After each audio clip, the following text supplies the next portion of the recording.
Padahal Nabi SAW sudah mengatakan, ala unabbi'ukum bi khairi min a'malikum wa azkaha inda malikikum wa arfa'uha fi darajatikum wa khairun lakum min infaqiz zahabi wal warik wa khairun lakum min an talqaw aduwakum fatadribu a'naqahum wa yadribu a'naqakum.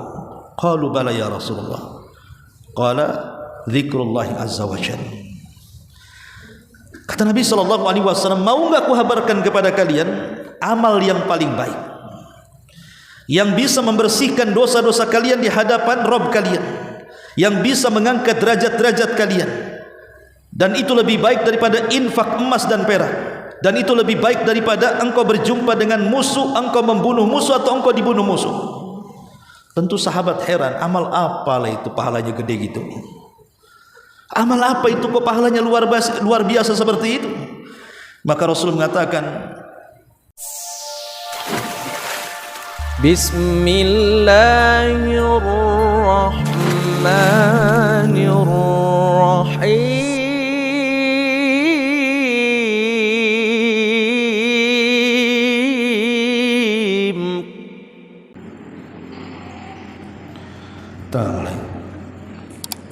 Bismillahirrahmanirrahim. Assalamualaikum warahmatullahi wabarakatuh. Alhamdulillah,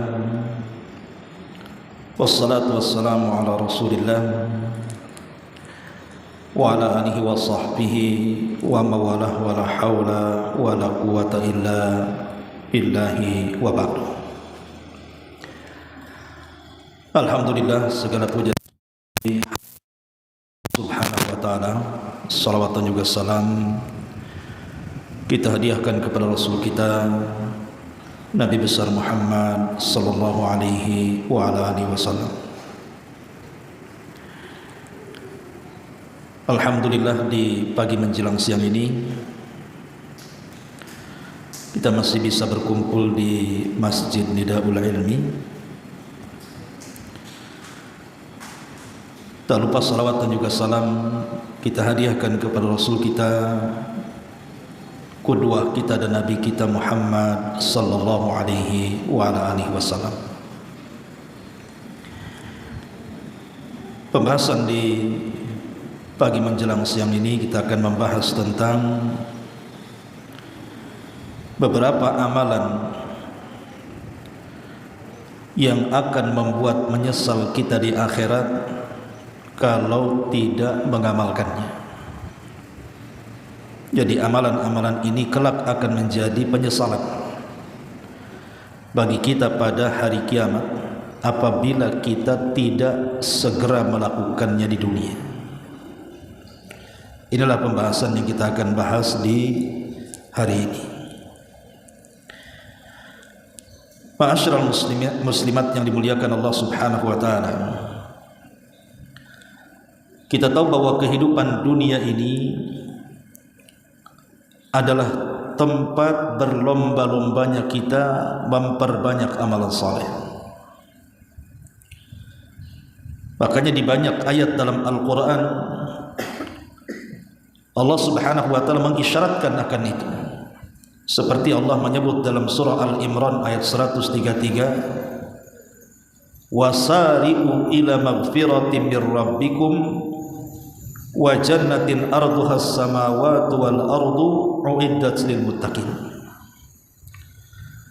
Bersegeralah kalian menuju ampunan dari Rabb kalian, karena surga yang luasnya selangit dan sebumi itu diperuntukkan untuk orang-orang yang bertakwa. Dalam ayat ini Allah menyuruh kita untuk berlomba-lomba dalam kebaikan. Wasari'u ila maghfirah. Berlomba-lombalah kalian untuk mendapatkan ampunan Allah. Dan Allah juga mengatakan dalam surah Al-Hadid 21-nya, sabiqu ila maghfirati mir rabbikum wa jannatin arduha ka ardis samai wal ardi. Berlomba-lombalah kalian untuk mencapai ampunan Allah, karena surga yang luasnya seluas langit dan bumi diperuntukkan untuk mereka. Kemudian juga Allah Subhanahu wa taala menyebutkan dalam surah Al-Waqiah ayat 10 sampai 11, As-sabiquna as-sabiqun ulaikal muqarrabun. As-sabiquna as-sabiqun artinya orang-orang yang mereka berlomba-lomba untuk menjadi manusia-manusia yang dekat dengan Allah Subhanahu wa taala. Merekalah muqarrabun, orang yang didekatkan dengan Allah. Dan Allah Subhanahu wa taala juga mengatakan dalam surah Al-Mutaffifin ayat 26, wa fi dzalika falyatanafasil mutanafisun. Karena yang demikian itulah maka berlomba-lombalah kalian orang-orang yang mengejar kebaikan. Dan Allah juga katakan fastabiqul khairat, berlomba-lombalah kalian dalam kebaikan. Dari ayat-ayat ini kita tahu bahwa kehidupan di dunia ini adalah lapangan perlombaan. Di dunia ini tempat kita berlomba-lomba. Karena orang yang lambat amalannya itu tidak bisa dikejar nasabnya. Kata Nabi SAW, man batta'a bihi amaluhu lam yusri' bihi nasabuhu. Orang kalau lambat amalnya, kata Rasul, tidak mungkin dikejar nasabnya. Walaupun nasabnya keturunan Nabi sekalipun, atau dikenal dengan Habib, Sayyid, Syarif, atau apalah namanya, yang mengaku keturunan Nabi. Kalau amalan mereka lambat, maka nasab mereka tidak mungkin mengejar amalannya.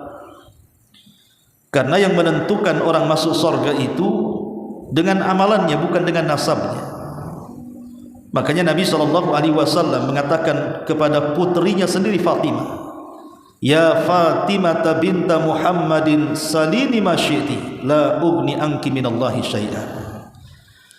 Wahai Fatimah putri Muhammad, mintalah segala sesuatunya di dunia, karena di akhirat aku tidak bisa menolong engkau kecuali dengan amalannya.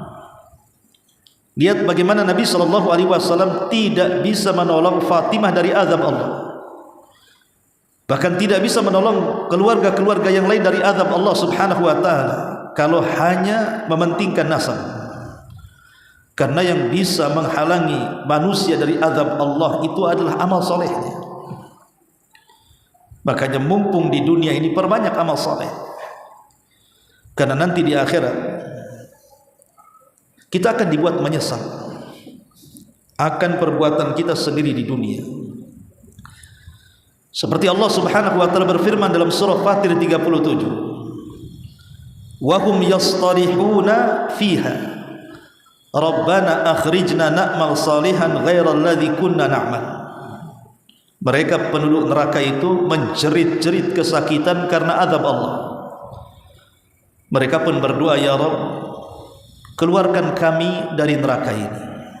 Kami akan ke dunia lagi. Berikan kesempatan kami untuk beramal saleh. Karena dulu banyak amal-amal saleh yang kami tinggalkan. Mulai mereka melakukan penyesalan di sini. Tapi apa jawaban Allah Subhanahu wa taala? Awalam nu'ammirkum ma yatadzakkaru fihi man tadzakkar.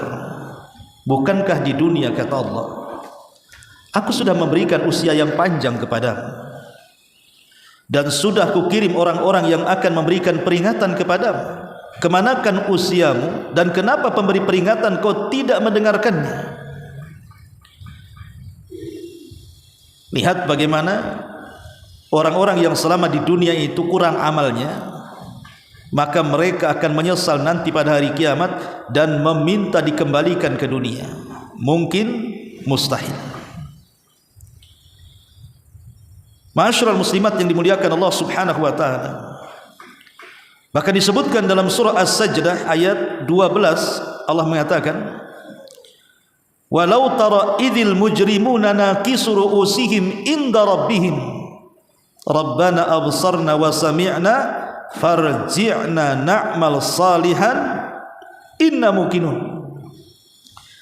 Dan kalau sekiranya engkau melihat orang-orang yang berbuat dosa itu, mereka menundukkan kepala mereka di hadapan Rabb mereka, mereka pun mengatakan, Rabb kami sudah melihat neraka, kami sudah mendengar gemuruh neraka, Kembalikan kami ke dunia ya Rabb, agar kami bisa beramal saleh, dan kami sekarang yakin sekali.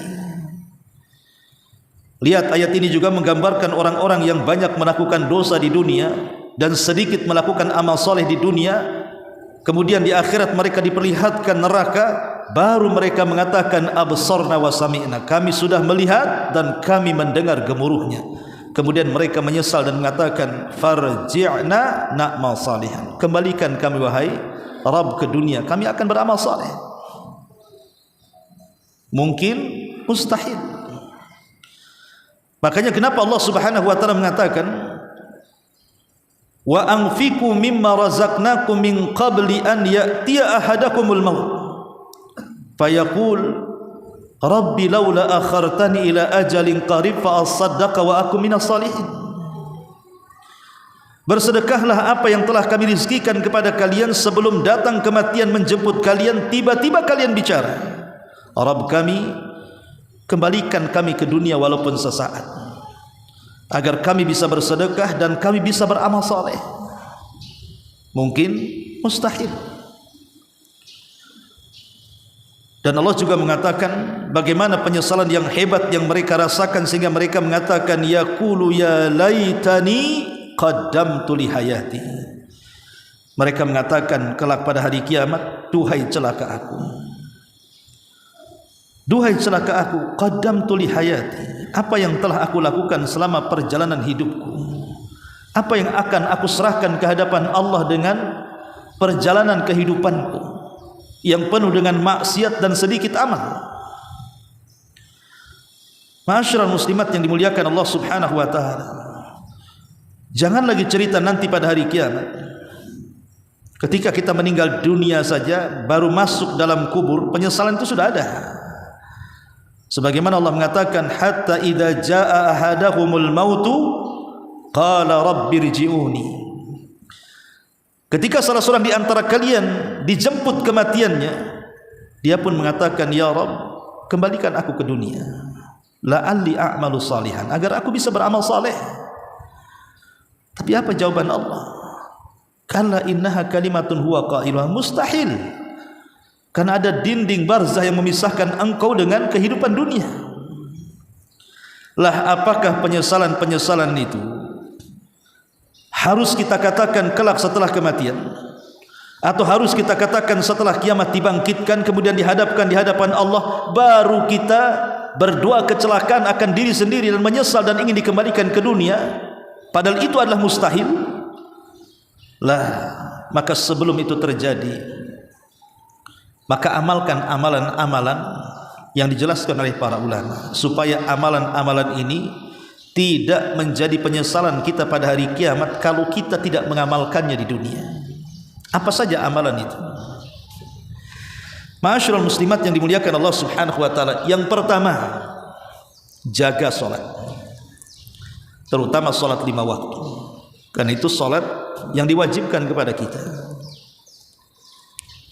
Kenapa saya katakan amalan yang pertama adalah jaga salat?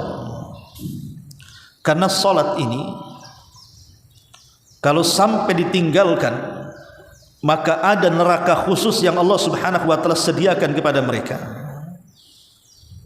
Apa nerakanya? Saqar. Allah Subhanahu wa taala mengatakan ma salakakum fi saqar. Kenapa kalian bisa masuk ke neraka saqar, kata Allah? Apa penduduk neraka mengatakan? Qalu lam naku minal musallin.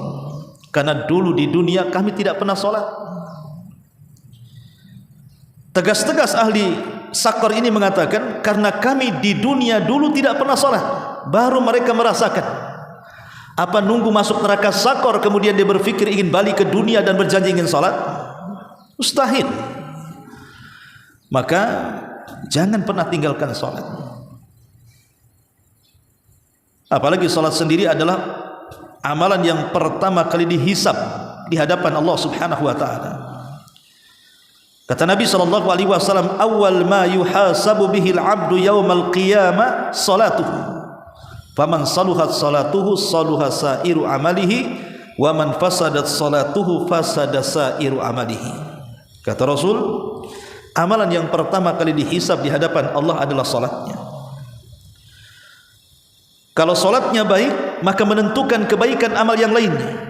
Tapi kalau solatnya sangat buruk, juga akan mengecewakan amal-amalan yang lainnya, merusak amal-amal yang lainnya. Maka jangan pernah tinggalkan solat. Kita lihat di masyarakat kan, bukan? Ada orang-orang yang meninggalkan solat itu, subhanallah, saya pun heran. KTP mereka muslim, kalau dibilang kafir marah. Tapi kalau tidak solat, nyantai saja tuh. Coba aja bu, datang kepada orang yang tidak pernah solat, ibu katakan kafir, marah enggak tuh? Marahlah bu, enak kali aku kafir. Tengok nih KTP ku, tak ada Nasrani, tak ada Yahudi, aku muslim. Lah kalau KTP-nya muslim, solat dong. Karena solat itu yang membedakan mukmin dan kafir masalahnya. Tapi biasa saja di masyarakat itu, kayak tak ada beban orang tak solat itu. Saya pun heran, ya. Padahal Nabi SAW sampai mengatakan, man hafadha 'alaiha kanat lahu nuran wa burhanan wa najatan yaumal qiyamah wa man lam yuhafid 'alaiha lam yakun lahu nurun wa burhanun wa najatun wa kana yaumal qiyamati ma'a Qarun wa Fir'aun wa Haman wa Ubay ibn Khalaf. Apa kata Rasul? Siapa yang menjaga 5 waktu salat, maka dia akan diberikan cahaya, akan diberikan bukti, akan diberikan keselamatan pada hari kiamat. Cahaya, bukti dan keselamatan pada hari kiamat. Tapi orang yang tidak menjaga salat, kata Rasul, dia tidak akan dapat cahaya, gelap hidupnya, dunia ataupun akhirat. Tidak akan dapat bukti sebagai hujjah di hadapan Allah Subhanahu wa taala. Bahkan dia tidak akan selamat.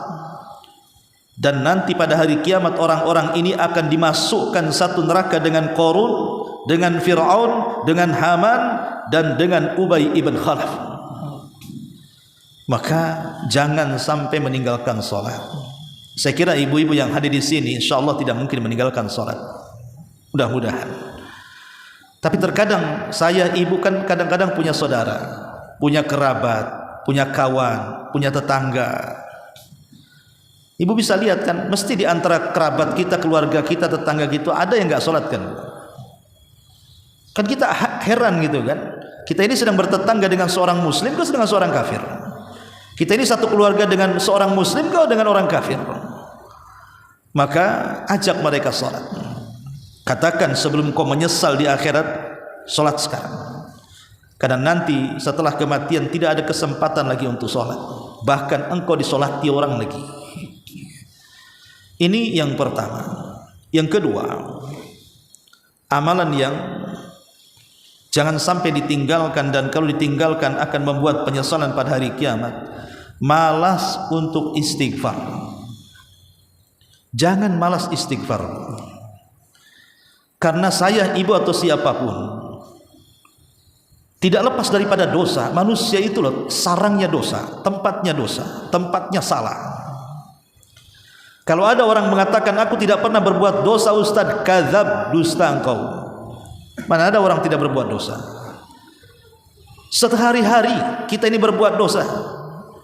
Tidak dosa mata, dosa telinga. Tidak dosa telinga, dosa lisan. Tidak dosa lisan, dosa pikiran. Tidak dosa pikiran, ya dosa tangan. Tidak dosa tangan, ya dosa kaki. Tidak dosa kaki, ya dosa badan. Setiap hari kita ini nampaknya wajib berbuat dosa. Siapa yang lepas dari dosa? Kita bukan nabi yang maksum. Karena kita ini senantiasa kemudian terjerumus kepada dosa, baik dosa kecil ataupun besar. Dan kalaupun seandainya ada orang-orang yang mungkin berusaha untuk melaksanakan ibadah, melaksanakan ketaatan, tapi berapa banyak ibadah yang diwajibkan kepada kita itu, Bu, kita meremehkannya. Berapa banyak kewajiban yang kita remehkan? Coba ibu selaku ibu rumah tangga saja contohnya. Ibu punya suami, atau ibu punya orang tua, atau ibu punya anak, itu ada hak di situ yang harus ditunaikan. Seorang istri punya hak kepada suami, orang tua punya hak kepada anak, anak punya hak kepada orang tua. Terkadang kita lalai. Atau hak kita kepada tetangga, atau hak kita kepada kaum muslimin secara umum, atau hak kita bahkan kepada binatang, atau lebih daripada itu hak kita kepada Allah Subhanahu wa taala. Mungkin kita meremehkan salat, meremehkan puasa Ramadan, meremehkan haji padahal dia mampu, meremehkan zakat padahal sudah waktunya dikeluarkan. Siapa yang tidak terjerumus kepada orang-orang yang meremehkan? Boleh jadi kita di dalamnya. Ataupun boleh jadi mungkin kita sudah berusaha, salat 5 waktu tidak pernah tinggal, puasa Ramadan tidak pernah tinggal, haji ya sudah dilaksanakan, zakatnya setiap tahun dikeluarkan. Tapi ingat, setiap kita melaksanakan ibadah itu tidak ada ceritanya 100% dapat pahala. Pasti kurang dari 100%. Contoh ibu salat, mungkin dalam sholat ibu melamun mikir utang, mungkin dalam sholat ibu juga stres mikir anak, mungkin dalam sholat ibu stres mikir suami yang mau kawin lagi, mungkin dalam sholat ibu stres karena diganggu tetangganya, diganggu dengan ucapan kawannya, difitnah, dibuli, digibah, macam-macam kan Bu. Lah karena 3 perkara ini Bu. Pertama, karena kita tidak mungkin lepas daripada maksiat. Yang kedua, terkadang kita ini meninggalkan atau boleh jadi meremehkan hal-hal yang diwajibkan, atau boleh jadi kita ini tidak terlalu khusyuk dalam peribadatan. Lah sebab 3 inilah kenapa kita disuruh istighfar. Perbanyak istighfar. Karena istighfar ini akan menjadi keamanan kita dari azab Allah di dunia dan akhirat. Makanya Allah Subhanahu wa taala mengatakan dalam surah Al-Anfal ayat 33 itu Bu, "Wa ma kana Allahu liyu'adzibahum wa anta fihim wa ma kana Allahu mu'adzibahum wa hum yastaghfirun." Allah tidak akan mengazab mereka wahai Muhammad kalau engkau masih hidup di tengah-tengah mereka. Dan Allah tidak akan mengazab mereka selama mereka mengumandangkan istighfar, selama mereka menggempur dosa dengan istighfar. Poin yang pertama, mustahil, karena Rasul sudah meninggal. Artinya keamanan yang pertama sudah hilang pada diri kita. Tapi ada keamanan yang kedua, bahwa Allah tidak akan mengadab sebuah kaum selama lisan mereka banyak istighfar. Menunjukkan bahwa istighfar itu akan mengamankan kita dari berbagai macam musibah. Orang yang banyak istighfar itu akan sedikit musibahnya. Kalaupun ada musibah itu dalam rangka mengangkat derajatnya. Makanya nanti pada hari kiamat Bu, ada orang-orang yang menyesal, sangat menyesal. Ketika melihat catatannya tidak banyak dia beristighfar. Ketika melihat catatan temannya rupanya penuh dengan istighfar. Makanya Rasul mengatakan, tuba liman wajada fi sahifatihi istighfaran katsira. Beruntunglah kata Rasul bagi orang yang mendapatkan dalam catatannya kelak pada hari kiamat dipenuhi dengan bacaan-bacaan istighfar. Beruntung mereka. Dalam riwayat, man ahabba an tasurrahu sahifatuhu falyukthir minal istighfar. Barang siapa yang cinta di mana catatannya akan membahagiakan dia pada hari kiamat, perbanyaklah istighfar di dunia kata Rasul. Maka sebelum kita menyesal pada hari kiamat, maka amalan yang kedua, perbanyak istighfar. Apalagi istighfar sendiri, Rasul mengatakan, man lazimal istighfar ja'alallahu min kulli hammin faraja wa min kulli dhikin makhraja wa razaqahu Allahu min haitsu la ta'lamun. Siapa yang melazimkan istighfar, maka kesulitannya akan datang kemudahan, keperitannya akan datang kesenangan, dan Allah akan berikan rizki dari arah yang tidak disangka-sangka. Apalah susahnya istighfar Bu? Hanya ngomong astagfirullahaladzim. Jadi kalau ibu melakukan dosa habis gibah, astagfirullahaladzim. Jangan astagfirullahaladzim tapi mulutnya gibahin orang Bu. Ya, maksudnya kalau kita sudah tahu ini salah, cepat minta ampun kepada Allah. Kalau itu dosa dengan seorang hamba, cepat minta maafnya. Ini yang kedua. Yang ketiga, banyak-banyak berzikir. Karena orang yang sedikit zikirnya di dunia, maka itu akan menjadi penyesalan pada hari kiamat. Ketika orang-orang pada hari kiamat disucikan oleh Allah Subhanahu wa taala dari dosa-dosanya, diangkat derajatnya di sorga, dan juga mendapatkan pahala yang besar karena zikirnya. Rupanya kita melihat mereka yang mendapatkan keutamaan-keutamaan itu ada pada orang lain, disitulah timbul penyesalan. Kenapa orang itu diangkat derajatnya? Kenapa orang itu dibersihkan dosa-dosanya? Kenapa orang itu diberikan pahala yang luar biasa di hadapannya? Kenapa aku tidak? Itu karena kita tidak banyak berzikir di dunia. Padahal Nabi SAW sudah mengatakan, ala unabbi'ukum bi khairi min a'malikum wa azkaha inda malikikum wa arfa'uha fi darajatikum wa khairun lakum min infaqiz zahabi wal warik wa khairun lakum min an talqaw aduwakum fatadribu a'naqahum wa yadribu a'naqakum. Qalu bala ya Rasulullah. Qala dzikrullahi azza wa jalla. Kata Nabi SAW, mau enggak aku habarkan kepada kalian amal yang paling baik, yang bisa membersihkan dosa-dosa kalian di hadapan Rabb kalian, yang bisa mengangkat derajat-derajat kalian, dan itu lebih baik daripada infak emas dan perak, dan itu lebih baik daripada engkau berjumpa dengan musuh, engkau membunuh musuh atau engkau dibunuh musuh. Tentu sahabat heran, amal apalah itu pahalanya gede gitu? Amal apa itu kok pahalanya luar biasa seperti itu? Maka Rasul mengatakan, zikrullah, perbanyak zikir. Zikir ini Bu, bukan amalan sulit, bukan kayak ngaji kayak gini kan Ibu ya, dari rumah nunggu jam 10, tahu-tahu sudah jam 10 tak datang juga, molor akhirnya 10.05, ujung-ujungnya ngajinya setengah 11. Kan ada waktunya Bu. Zikir enggak seperti orang ngaji. Zikir enggak seperti orang sholat harus nunggu waktu. Nanti kita wudu, pusing apakah punya hadas kecil, udah hadas besar, kalau hadas besar harus mandi lagi. Kemudian setelah sholat ada gerakan, ada bacaan. Atau zikir bukan seperti ibadah haji yang perlu dengan fisik dan biaya. Tidak sama juga dengan puasa yang lapar-lapar dan dahaga. Zikir dulu ibadah yang ringan. Anak kecil bisa melakukannya, anak remaja bisa melakukannya, orang dewasa, orang tua bisa melakukannya, laki-laki, wanita bisa melakukannya, orang haid, orang yang suci bisa melakukannya, orang nifas, orang wanita suci bisa melakukannya, lagi safar, lagi mukim, lagi duduk, lagi berdiri, lagi jalan, lagi berkendaraan, lagi sakit, lagi sehat. Zikir ini bisa dilakukan siapa saja, kapan saja, di mana saja. Cukup gerakan lisan kita itu sudah zikir.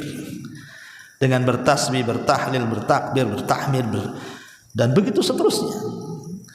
Makanya di zaman Rasul ada sahabat Abdullah ibn Busr radhiyallahu anhu, dia mengatakan, ada seorang laki-laki menghadap Rasul dan mengatakan, inna syara'i al-Islam qad kathurat alayya ya Rasulullah, fa akhbirni bi syai'in atashabbath bihi.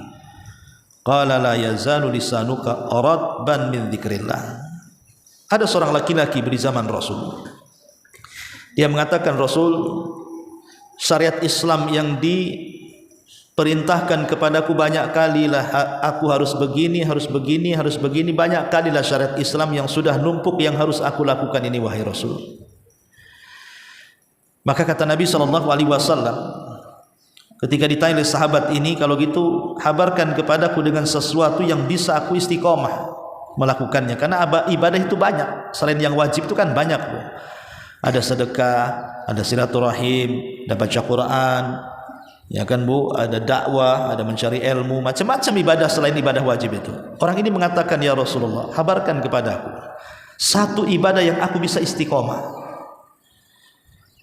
yang aku bisa kerjakan baik ketika duduk, ketika berdiri, ketika berlari, ketika berjalan, yang bisa dikerjakan ketika sakit, ketika sembuh, yang aku bisa kerjakan ketika mukim, ketika safar, yang semua orang bisa lakukan, anak kecil, orang dewasa, laki-laki, perempuan. Apalah ibadah itu wahai Rasul? Apa kata Nabi SAW? La yazalu lisanuka ratban min dzikrillah. Kalau bisa lisanmu basahi dengan zikir. Itulah ibadah yang bisa istiqomah di situ. Karena tidak ada pembatas waktu, pembatas tempat, pembatas keadaan. Zikir itu bisa dilakukan kapan saja. Ibadah ringan, tapi kalau tidak banyak dikerjakan di dunia akan menjadi penyesalan pada hari kiamat. Mana hadisnya? Hadis Abu Hurairah radhiyallahu anhu. Nabi SAW mengatakan, man qa'ada maq'adan lam yadhkurillaha ta'ala fihi kanat alaihi minallahi tirah wa man ittaja'a mudji'an la yadhkurullaha fihi kana alaihi minallahi tiratun. Siapa yang duduk? Ya duduk di mana saja. Kadang-kadang ibu duduk di rumah, duduk sama kawan, duduk di pengajian, ya pokoknya duduk di mana aja lah. Siapa yang duduk bermajelis gitu ya, kok dia tidak berzikir dalam duduknya itu? Paman ibu lagi ngantri nih, ibu lagi ngurus KTP, ngantri di Disduk, ibu lagi ke bank, ngantri antrian, ibu lagi ke pasar, ngantrilah antrian. Kan sering ibu kejebak antrian kan?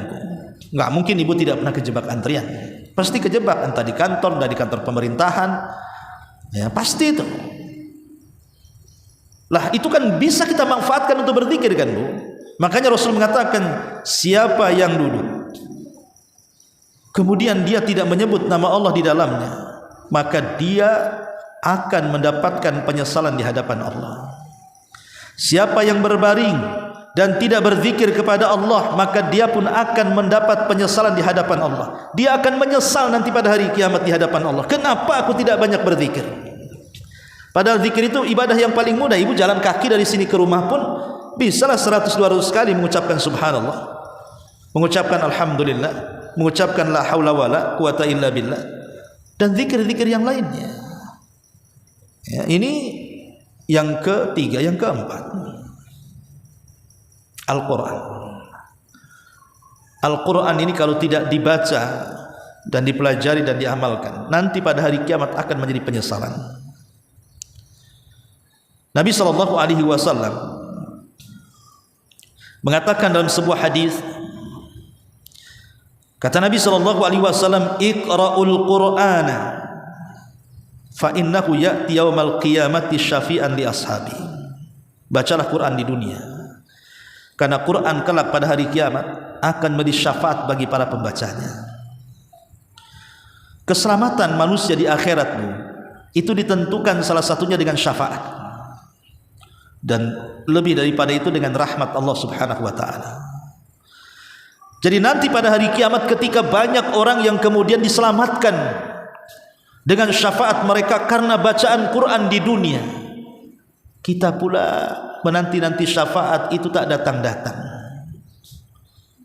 Apakah kita menunggu tidak datang syafaat pada hari kiamat? Maka sebelum itu terjadi, ini kesempatan kita. Ibu ketika membaca Quran, bayangkan bahwa Quran ini akan menolong ibu pada hari kiamat. Ibu ketika membaca Quran, bayangkan kalau Quran ini kelak akan jadi syafaat kita pada hari kiamat, supaya makin semangat bacanya. Quran itu bukan rutinitas dibaca yang tidak ada pahalanya. Quran ini bukan hanya sekedar identitas kita seorang muslim, kalau tidak bisa membaca Quran kemudian dikatakan orang kafir. Enggak. Lebih daripada itu, Quran itu diturunkan memang untuk diibadahi bacaannya, tetapi pada dasarnya Quran itulah yang akan kita jadikan hujah di hadapan Allah untuk keselamatan kita, karena dia akan datang jadi syafaat pada hari kiamat. Bahkan bukan hanya itu, Quran ini yang akan mengangkat derajat kita di sorga. Nabi SAW mengatakan, qala Allahu li sahibil Quran, iqra wartaq warattil kama kunta turattil fid dunya fa inna manzilataka inda akhiri ayatin taqra'uha. Kata Rasul, bacalah Quran, naik. Artinya pada hari kiamat Allah akan memanggil orang-orang yang suka baca Quran, dikumpulkan oleh Allah. Kemudian Allah Subhanahu wa taala akan mengatakan kepada mereka di sorga, naik, terbanglah setinggi mungkin, ambil pilihan tingkatan-tingkatanmu, karena akhir daripada tingkatanmu di sorga sebagaimana akhir ayat yang kau baca di dunia. Maknanya semakin banyak membaca Quran di dunia, semakin tinggi tingkatannya di sorga. Maka bacalah Quran, Bu, entah sehari selembar, setengah lembar jadilah. Habis subuh, habis asar, malam, kan? Entah dari mushaf, entah dari hafalan, bacalah Quran. Ini yang keempat. Yang kelima, sedekah. Ibu jangan bakhil bersedekah. Karena ayat-ayat yang tadi saya baca di muqaddimah, di antara penyesalan manusia pada hari kiamat ketika mereka tidak banyak bersedekah di dunia. Sehingga Allah Subhanahu wa taala mengatakan, Rabbi laula akhartani ila ajalin qarib la asaddaqa wa akum minas salihin. Ya Rabb, kalau kau hidupkan aku sesaat ke dunia, maka yang pertama kali kulakukan adalah sedekah. Jadi cita-citanya penduduk kubur, Bu, kalau seandainya mereka bangkit ke dunia, yang pertama kali yang mereka lakukan itu sedekah. Dan subhanallah, setiap pagi Allah itu mengirim 2 malaikat, Bu. Setiap pagi Allah itu mengirim malaikat, 2 malaikat, di mana satunya mengatakan Allahumma timumfikan khalafa. Ya Allah, kata malaikat ini, kalau hari ini ada orang yang sedekah, lipat-lipat gandakan tuh hartanya. Malaikat satunya mengatakan Allahumma timumsikan talafa. Ya Allah, tahanlah tu rizkinya si bakhil-bakhil itu, jangan sampai dikembangkan hartanya, jangan sampai diberikan berkah hartanya. Subhanallah, tiap pagi loh malaikat didoakan, mendoakan kita, ya. Sedekah itu tidak mesti menggunakan uang, Bu. Karena orang berpikir berat kali lah saya untuk kehidupan saja susah. Cemana saya mau bantu masjid, mau bantu ini, mau bantu anak yatim, fakir miskin, kayaknya susah. Sedekah kan tidak mesti dengan uang. Ibu melatih mengucapkan kalimat santun, menghilangkan kalimat-kalimat kasar dalam bicara, mengganti mufradat, mengganti diksi kata. Mungkin yang terbiasa mengucapkan kalimat-kalimat jorok berhenti, menggunakan kalimat-kalimat kasar di stop. Mulailah dia mencari bahasa-bahasa santun yang enak didengar. Rasul mengatakan al-kalimatu thayyibatu shadaqah. Lontaran ucapan yang indah, yang santun itu sedekah juga, ya, sedekah. Karena sekarang ini banyak orang-orang yang kadang-kadang lisannya itu justru digunakan untuk menggibah, membicarakan saudaranya yang belum tentu terjadi pada saudaranya. Kalau terjadi gibah, kalau tidak terjadi dusta, tuh dua-duanya salah. Kalau kita membicarakan saudara kita, seandainya tidak benar itu sebuah kedustaan, seandainya benar itu sebuah gibah. Tidak usahlah kita ini mikir kesalahan orang. Kesalahan kita sudah banyak, ngapain pula bicara orang? Boleh jadi orang yang kita bicarakan itu jauh lebih baik dibandingkan kita yang berbicara soal dia. Atau yang kita bicarakan itu dia punya amal yang tidak tahu, yang dia amalkan dengan ikhlas kepada Allah, sementara kita tidak punya. Kita hanya melihat dohirnya saja, dia orang jelek, atau kata orang dia begini, rahasia orang tidak ada yang tahu. Boleh jadi nampak dohirnya jahat, rupanya dia punya amalan yang ikhlas, dia pula lebih baik di hadapan Allah dibandingkan kita yang dohirnya baik. Karena amalan itu yang menilai Allah. Maka biasakan kalau bicara itu yang santun, yang sopan, jaga lisan, jangan gibah, jangan namimah, jangan mengadu domba, jangan jadi kompor 25 kilo dan begitu seterusnya, ya. Jadi sedekah tidak mesti harta, ucapan yang baik, bahkan senyuman saja, senyuman. Makanya saya sering nasihati ibu kalau di pengajian, ya sesama akhwat, bukalah cadar itu supaya nampak wajahnya. Nanti LGBT pula yang masuk, ya kan ada yang ketangkap tuh, Bu, laki-laki pakai cadar rupanya. Ya kalau di pengajian yang pakai cadar buka, kan ada tabirnya, sesama ibu aja yang memandang. Nanti supaya ibu tahu si anu tukang senyum, si anu itu jarang senyum, oh si anu giginya gigi keret, ya, karena senyumannya yang hangat dan begitu seterusnya. Jadi kan enak, Bu, kalau semua pakai cadar, yang sinis nggak yang sinis itu tidak tahu. Dan itu keakraban, jadi kan tahu mukanya, oh si anu, kan enak, Bu. Di situ nampak ibadah. Kalau ibu pakai cadar kemudian senyum, nampak nggak senyum ibu? Macam mana mau ibadah? Ibadahnya terhalang. Ya, nanti orang nyangka ibu lagi ngeledekin, ngeluarin lidah dia kan, padahal ibu lagi senyum sebenarnya. Itu gara-gara pakai cadar. Buka saja kalau di pengajian. Ya kecuali kalau pengajiannya nggak pakai tabir, nampak ustadznya, ya nggak usah kan. Tapi kalau sesama ibu ada tabirnya nampak gini kan nggak ada masalah, Bu. Ya. Jadi sekali lagi, ya kalau seandainya kalau dimutlakan kalimat sedekah ya identik dengan uang kan itu ya. Tapi kalau kita tidak punya uang karena berat dengan kebutuhan, bisa dengan sedekah lainnya. Mengajak manusia kepada kebaikan sedekah, mencegah manusia dari kemungkaran sedekah, ucapan tasbih, tahlil, takbir sedekah. Sedekah ini banyak pilihannya. Ma'asyiral muslimat yang dimuliakan Allah Subhanahu wa taala. Ini kemudian yang seterusnya ilmu. Maka banyaklah belajar. Karena orang jahil nanti pada hari kiamat akan menyesal. Menyesal senyesal-nyesalnya. Allah Subhanahu wa taala sampai mengatakan dalam surah Al-Mulk ayat 10 itu. Wa qalu law kunna nasma'u aw na'qilu ma kunna fi ashabis sa'ir.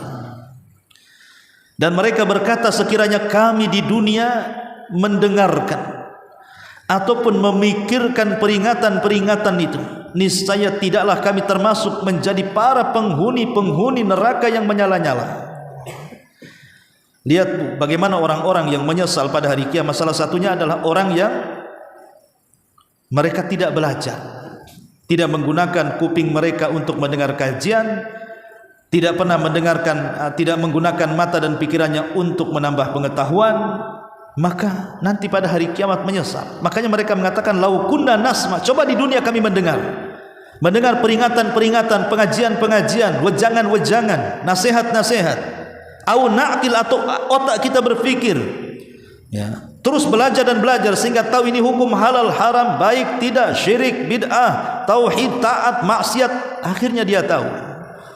Sehingga ketika itu semua tahu dengan pengetahuannya, kita bisa membedakan mana yang hak, mana yang batil, mana yang tidak benar, mana yang benar, mana yang ikhlas, mana yang tidak ikhlas. Dia berjalan dengan kebaikan di dunia. Sementara orang-orang yang tidak punya pengetahuan akhirnya mencampur adukan kebaikan dengan keburukan, mencampur adukan sunnah dengan bid'ah, syirik dengan tauhid, taat dengan maksiat. Akhirnya amalan ditolak di hadapan Allah. Menyesal dia. Kenapa dulu di dunia kami tidak belajar? Maka alhamdulillah kalau ibu diberikan kesempatan bisa duduk di majelis taklim, di pengajian manapun, kalau ada kesempatan duduk di majelis taklim, duduk. Karena duduknya saja, Bu, anggaplah ibu tidak paham ataupun pulang bingung apa yang diucapkan ustaz ini, ngalor ngidul ngetan ngulon gak jelas nih, tetap ibu dapat pahala. Pahalanya apa? Diampuni dosa-dosanya. Datang ke majelis taklim bawa dosa, pulang sudah bersih dosanya. Kan enak, Bu. Kan enak. Jangankan yang sengaja datang ke majelis taklim, Bu, yang tidak sengaja. Ada orang datang ke ibu nagih utang. Gak apa-apa, Bu, ya, contohnya nagih utang. Berarti ibu punya utang tuh. Kata orang rumah itu, ibu lagi pengajian di Nidal Ilmi. Akhirnya yang nagih utang, nunggulah dia datang ke masjid, ikut duduk. Ibu was-was, kenapa orang ini di sini? Lah orang yang nagih hutang ini tanpa sadar dia duduk di majelis taklim karena nunggu ibu, ikut dengarkan pengajian. Sahabat mengatakan, ya Rasul, apakah orang seperti itu juga sama dapat pahala? Maka Rasul mengatakan, ya. Maka orang itu adalah orang yang teman-temannya tidak mungkin mencelakakan dia. Dia pun akan diampuni dosa-dosanya. Itu yang tidak sengaja datang, Bu. Apalagi yang sengaja datang. Memang ingin datang ke pengajian, man salaka tariqan yaltamisu fihi ilman sahhalallahu bihi tariqan ilal jannah. Siapa yang melangkahkan kakinya menuju tempat kajian dalam rangka mencari ilmu agama, Allah mudahkan jalannya ke surga. Maka jangan malas belajar. Alhamdulillah Allah mudahkan sekarang lewat YouTube. Ya. Bisalah kita belajar lewat YouTube. Ustaz-ustaz sudah banyak yang live di YouTube. Lewat Facebook, lewat Instagram, lewat TikTok, ya. Ini malah lain. Yang dipegang handphone drakor yang ditonton, yang dipegang handphone TikTok orang joget-joget yang ditonton, atau shot yang lucu-lucu ibu ketawa sendiri kayak orang gila, ya. Kadang aneh-aneh orang yang diberikan kemudahan belajar, mah yang lain pula kemudian dipakai. Maka gunakanlah nikmat Allah itu, jangan sampai Allah sindir. Fabi ayyi ala'i rabbikuma tukadziban. Nikmat mana lagi yang akan kudustakan? Allah sudah mudahkan semuanya, ya. Dan yang terakhir, karena waktu juga, adalah berdakwah. Dakwah itu bukan hanya tugas ustadz seperti saya begini menyampaikan nasihat, tidak. Dakwah itu kewajiban semua orang, termasuk ibu. Mengajak manusia kepada kebaikan, mencegah manusia dari keburukan, tanggung jawab semua orang. Minimalnya lingkup yang paling kecil dalam keluarga lah kan. Ibu nasihati anak ya untuk sholat, nasihati anak suruh ngaji supaya jadi anak soleh, mencegah anak jangan sampai kena mabuk, kena narkoba, kena pergaulan bebas. Pokoknya yang positif-positif itu juga bagian daripada dakwah kan. Atau ngajak tetangga ke majelis ilmu, itu bagian daripada dakwah. Jadi kalau bisa, apalagi sekarang kan di handphone ibu sudah, masing-masing ibu sudah pegang handphone, ada yang punya 2, ada yang punya 3, yang punya 5 bingung tuh pegangnya. Lah ini kalau memang ibu bisa manfaatkan untuk dakwah kan bisa bu. Ibu mamanya nulis status yang bagus-bagus gitu ya, copy paste jadilah ya. Tapi referensinya harus dicantumkan. Jangan pula tulisan orang di situ tulisan dikasih nama ibu pula di bawah, kayak hebat aja ibu tuh. Padahal kopas itu ya. Ya dicantumkan di situ. Ini ustadz ini yang ngomong, atau syekh ini fatwanya syekh ini sebar kan itu ya. Tapi yang sohe-sohe, jangan yang hoak-hoak pula disebarkan. Jadi itu bagian daripada dakwah coba. Dan ini nanti akan bermanfaat kelak pada hari kiamat. Sekarang contoh saja bu. Contoh yang mudah ya. Ibu nulis status di Facebook atau di apalah pokoknya di medsos, nyebarkan video ustadz-ustadz kita. Ada orang awam baca atau dengar, tahu-tahu dapat hidayah. Ketika kita menyebarkan sebuah dakwah, yang nonton kita atau yang copy paste kita itu entah berapa ribu, kita tidak tahu siapa mereka yang menerima atau yang tersentuh dengan kata-kata kita atau dengan ucapan kita. Akhirnya dia sadar. Coba bayangkan, tanpa sadar kita sudah menabung dengan tabungan yang sangat banyak sekali. Karena bagaimanapun dakwah itu multi level pahala bu. Semakin orang yang kita dakwahi sadar, semakin banyak pahala kita.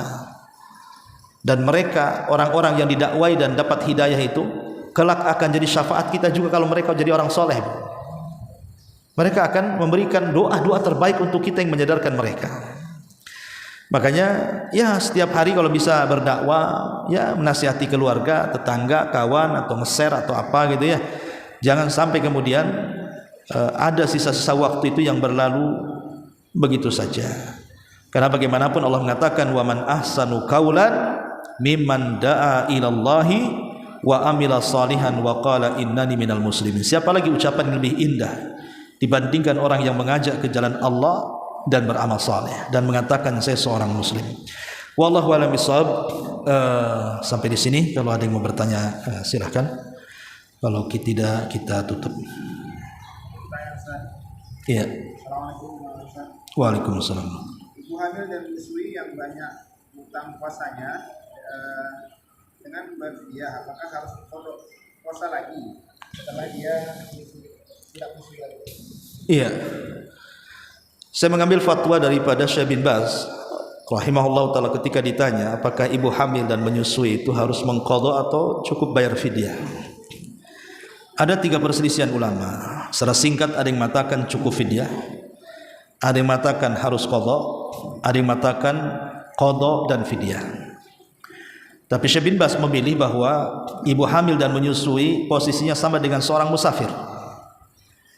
Ketika Allah Subhanahu wa taala mengatakan wa man kanat maridan aw ala safarin fa iddatu min ayyamin ukhra wa 'alal ladzina yutiqunahu fidyatu ta'amu miskin. Jadi ketika seseorang sakit kata Allah ataupun safar kemudian berbuka, maka qadanya di hari-hari yang lain. Adapun orang-orang yang tidak sanggup berpuasa, maka dia bayar fidyah. Ulama berselisih maksudnya orang yang tidak sanggup berpuasa bayar fidyah ini siapa? Ada yang mengatakan pertama orang sakit yang tidak diharapkan kesembuhannya. Kata dokter ini permanen sakitnya, tidak mungkin sembuh, sehingga dia tidak bisa puasa, maka cukup fidyah saja. Yang kedua, orang tua renta yang sudah sepuh, nggak tahan lagi menahan lapar dan haus, mau diapakan lagi orang tua, maka cukup bayar fidyah. Kemudian wanita hamil dan menyusui, inilah yang menjadi khilaf. Apakah dimasukkan seperti orang sakit yang tidak diharapkan kesembuhannya dan seperti kakek-kakek yang sudah tidak sanggup, ataukah dimasukkan seperti orang sakit dan orang safar? Nah, Syekh bin Baz mengatakan bahwa orang sakit dan orang yang menyusui dan orang hamil itu sama dengan orang sakit yang bisa disembuhkan atau sama dengan seorang musafir, sehingga harus mengqadha tanpa fidyah. Ya, itu fatwa beliau. Dia mengqadha puasanya. Ini pendapat beliau. Ya, saya hanya menukilkan saja. Dan banyak berpendapat dengan pendapat ini. Walaupun ada yang mengatakan lihat apakah dia takut kepada janinnya ataukah takut kepada ibunya. Kalau itu yang terjadi harus qadha dan fidyah. Ada yang mengatakan juga tidak perlu dua-duanya, yang penting fidyah saja.